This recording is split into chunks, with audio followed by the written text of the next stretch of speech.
A chill hung in the air, the kind that sinks into your bones and makes you question what secrets the day might hold. At 77, Walter Grayson rose every morning at 6 sharp, his body creaking like an old wooden floor.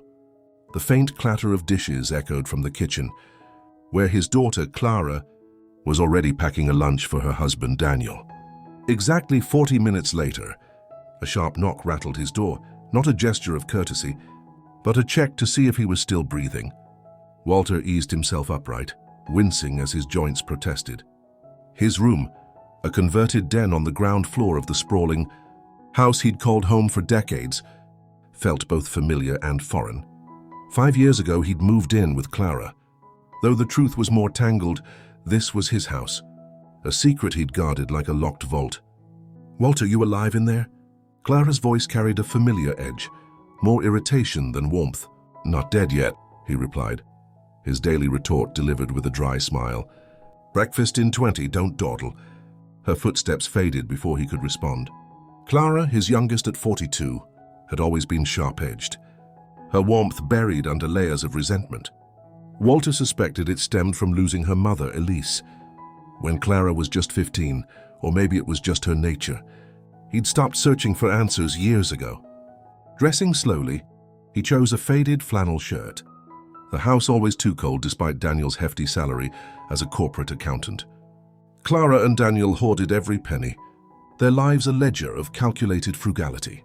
Walter caught his reflection in the mirror, gaunt, grey hair thinning, eyes framed by deep lines.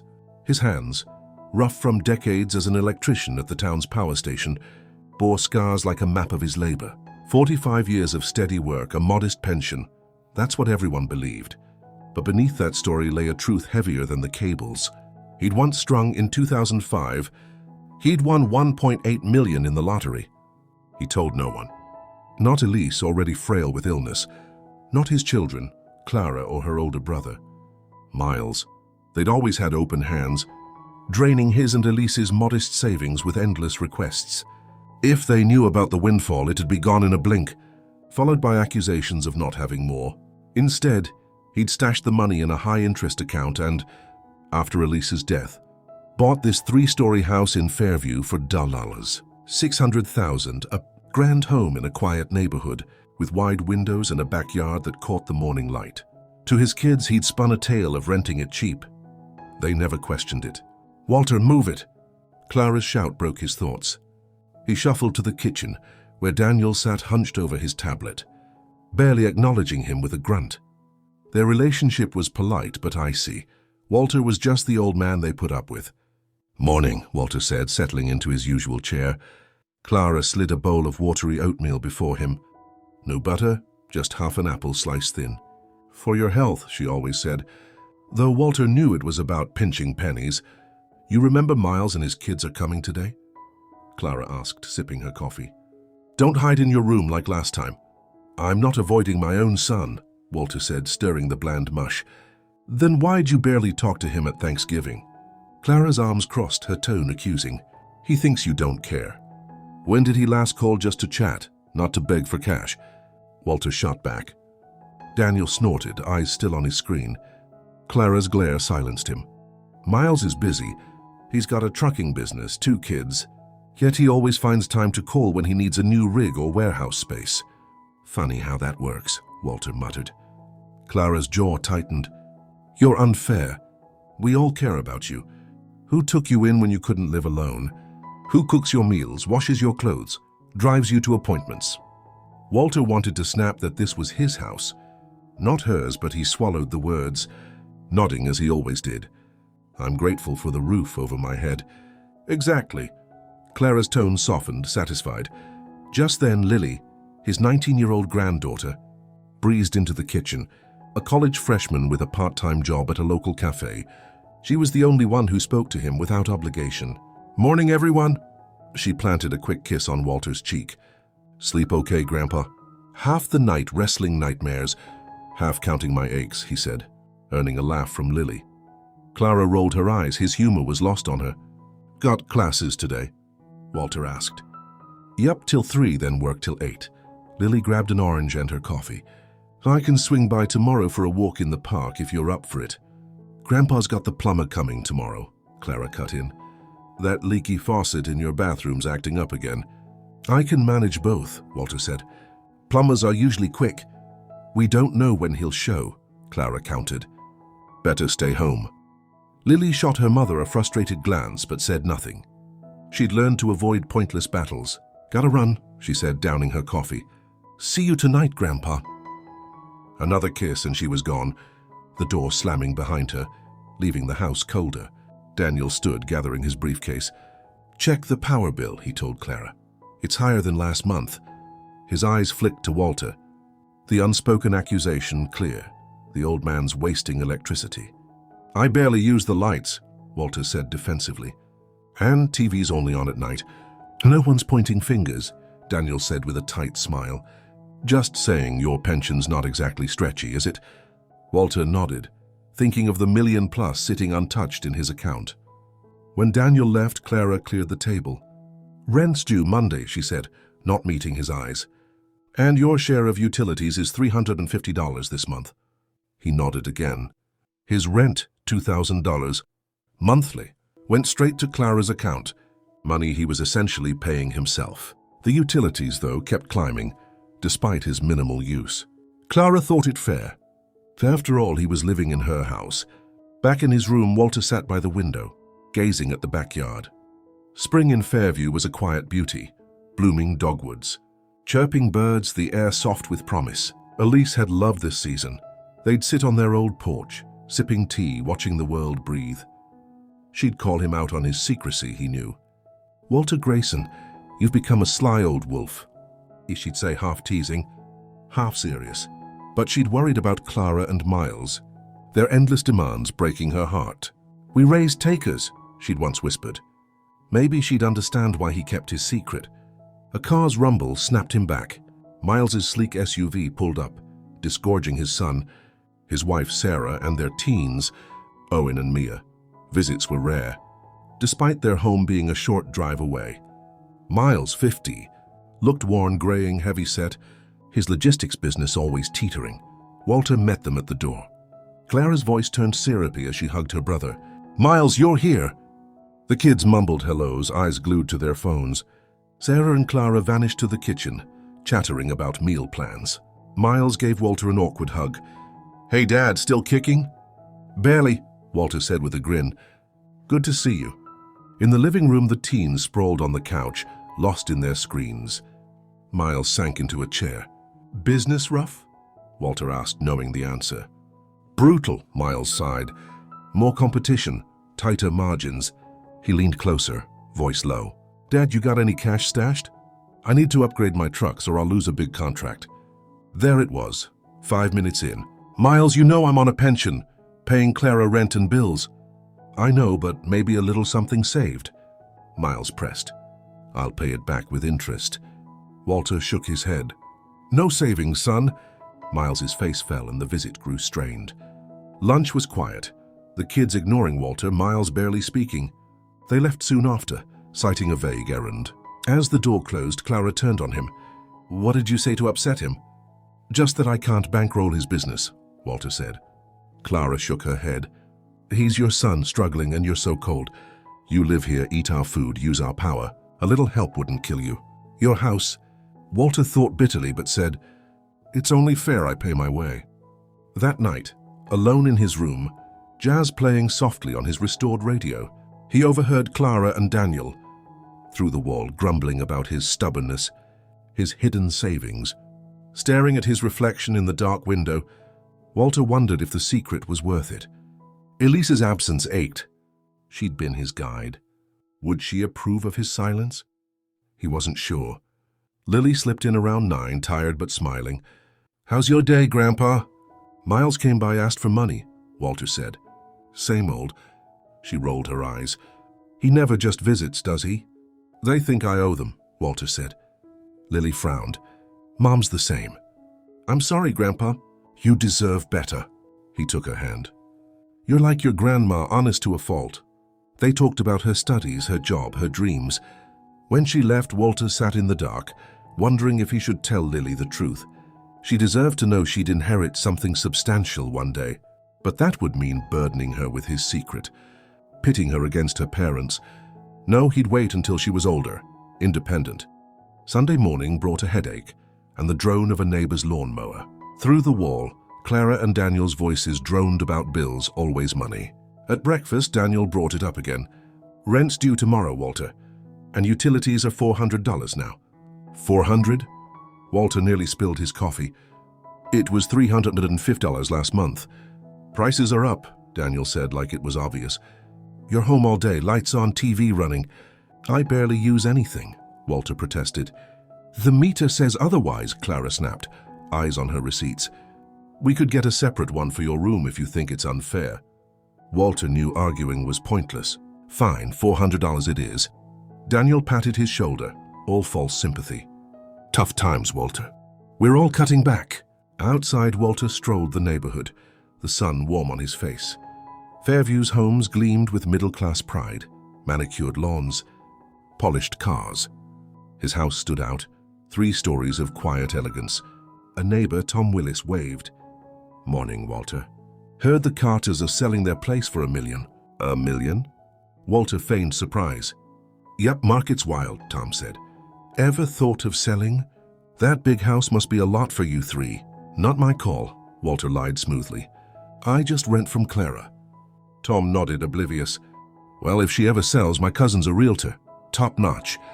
The idea of selling lodged in Walter's mind. What if he did? Clara would be blindsided, forced to face the truth. Elise might call it petty, but maybe she'd see his side, given Clara's coldness. Back home, Clara was slamming cabinets, fuming about a broken water heater. This house eats money, she snapped. And you're no help suggesting fancy repairmen. I just said we could try someone new, Walter said, staying calm. Who's paying? Me and Daniel, as always. Her sarcasm cut deep. Do you know what it costs to keep this place running? More than you think, Walter wanted to say. Instead, he nodded. I get it's expensive. You don't get it, Clara shot back. You live here, use everything, and barely pay your share. I pay on time, Walter said, anger rising. $2,000 for a room, $400 for utilities. That's half my pension, and we cover the rest. Clara shouted. We can't keep subsidizing you. Subsidizing? Walter's voice rose. I'm paying more than market rate. If it's too much, I'll find somewhere else. Clara laughed bitterly. Where? Who'd rent to a 77-year-old on a piddly pension? The word stung and taken in like he was a stray. Daniel walked in, sensing the tension. What's this about? Water heater's shot, Clara said. And Walter's got opinions but no money. I offered to pay more, Walter said, cornered. Or I'll leave. By how much? Daniel asked, all business. Another $500 would help. Walter swallowed. I'd need to think about that. Think fast, Daniel said. Bills don't wait. Clara softened slightly. We won't kick you out, but you've got to pay your share. That's adult life, Dad. Adult life, Walter thought. They're 77. He retreated to his room, her words echoing. The next day, walking past the Carter's house, he saw a realtor, James Holt, putting up a for sale sign. On impulse, Walter approached. Selling the Carter's place? James grinned, handing him a card.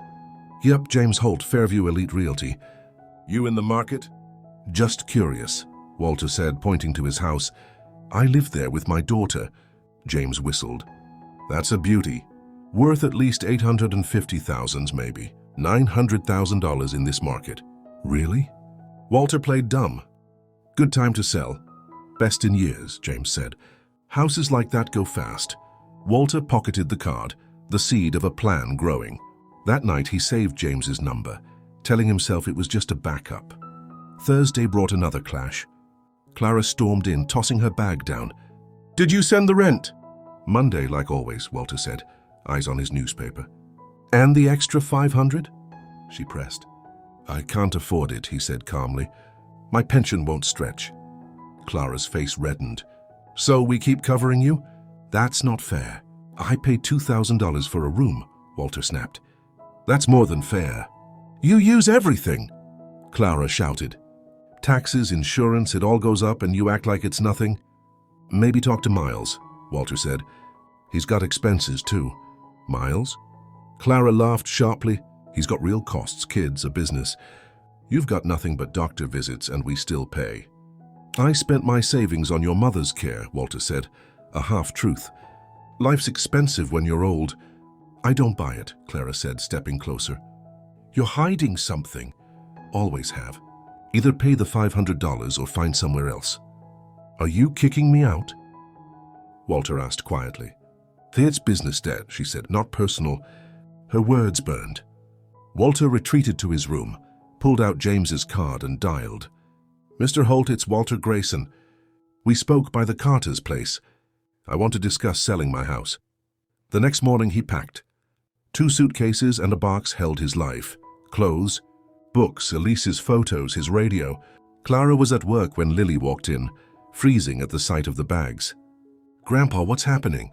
For your mom gave me an ultimatum, Walter said. Pay more or leave. I can't pay, so I'm going. That's not right, Lily said, voice shaking. You're her father. Money trumps family sometimes, Walter said. I found a place downtown. Small, but it'll do. Lily hugged him tightly.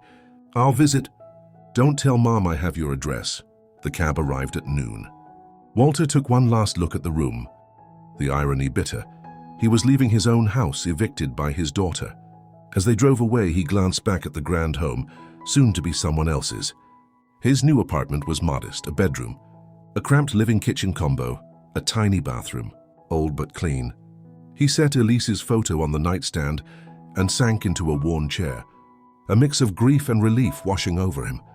No more pretending, no more daily slights. He met James Holt at a cafe the next day. I own the house, Walter confessed. My daughter doesn't know. I want to sell quietly. James nodded, unfazed. We can keep it confidential. Use a trust to hide your name. Buyers will need to see it, though. Tell Clara the owner's selling, Walter said. She'll get 30 days to move after the sale. James estimated $890,000, with a minimum of $840,000.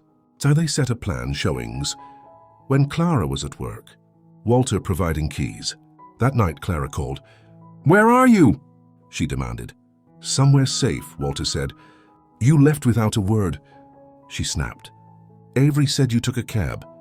You told me to pay or go, he reminded her. I couldn't pay. Look, maybe I was harsh, she said softer. Come back. We'll figure it out. I'm fine, Walter said. I've got a place I can afford. No worries about lights or heat. Be reasonable, Clara pressed. You're 77, it's not safe. I'm managing, he said, ending the call. Her concern wasn't for him, it was for the rent money. Life in the apartment felt lighter. Walter explored Fairview Center, found a pharmacy, learned the bus routes. Lily visited, bringing cookies and a book. Mom's furious, she said. Thinks you'll come crawling back. Let her think that, Walter said, showing her his sparse but tidy space. They cooked dinner, laughed, and for the first time in years he felt unburdened. James called days later. 5 viewing requests already. Your house is a gem. They scheduled showings, and within a week, an offer came, $860,000, cash from a retired couple. Walter accepted without hesitation. Notify Clara once the contract's signed. He told James, give her 30 days. The call from Clara came at 11:30 the next morning, her voice shaking with rage. Some realtor says the house is sold. We've got 30 days to move. What's going on? No mistake, Walter said calmly. The owner sold it. How? She demanded. You paid rent. The landlord can sell whenever, Walter said. Then slowly. There was no landlord, Clara. I owned the house. Bought it 20 years ago with lottery money. Silence, then what? You lied to us. I knew you and Miles would bleed me dry, Walter said. You always did. College, cars, weddings, never enough. So I kept quiet. You're throwing us out, she hissed. Your own daughter. You told me to pay or leave, he said. I left, now you've got 30 days. You're a monster, she said, voice breaking. Avery will hate you. Avery's the only one who respects me, Walter said. You cared about my money, not me. I cooked, cleaned, drove you, she shouted. And made me feel like a burden, he said. That's not care. That's business. You'll regret this, she warned. Everyone will know what you are. Tell them, Walter said. I'm done hiding. Weston called next, furious. You sold the house?